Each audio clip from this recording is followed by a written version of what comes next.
Cheiroso em 2 gri. É o tio anti-vi. Nela lá, virou imagem de beat. Pretinho chique com cartão sem limite. Viciado em fazer hit, rico tipo Roddy Rich. É o tio anti-vi. Nela lá, virou imagem de beat. Pretinho chique com cartão sem limite.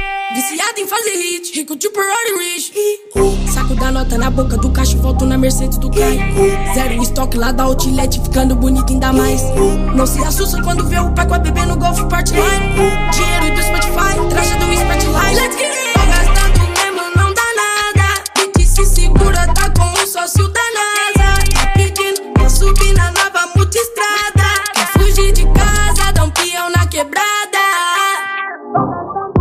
Não dá nada. Bitch se segura, tá com um sócio da NASA. Tá pedindo pra subir na nova multistrada. Quer fugir de casa, dá um peão na quebrada.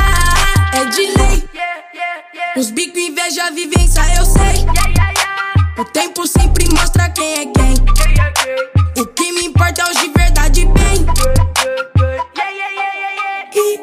Saco da nota na boca do caixa, volto na Mercedes do Caio. Zero estoque lá da Outlet, ficando bonito ainda mais. Não se assusta quando vê o pai com a bebê no Golf Partline. Dinheiro do Spotify. É o tio do Roberto, né? Pouca aposta. nela lá, virou imagem de beat. Pretinho chique com cartão sem limite. Viciado em fazer hit, rico tipo Roddy Rich. É o tio anti-vi. Nela lá, virou imagem de beat.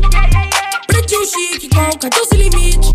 Ela é rica, no cozinha é milionária. O titio que falou que essa mina é mercenária. Na Jota, ela é rica, no cozinha é milionária. O DJ que falou que essa mina é mercenária. Na Jota, ela é rica, no cozinha é milionária. O DN que falou que essa mina é mercenária. Na Jota, ela é rica, no cozinha é milionária. O GB que falou que essa mina é mercenária. Na Jota, ela é rica, no cozinha é milionária. Tem o Dick que falou que essa mina é mercenária. Na Jota, ela é rica, no cozinha é milionária.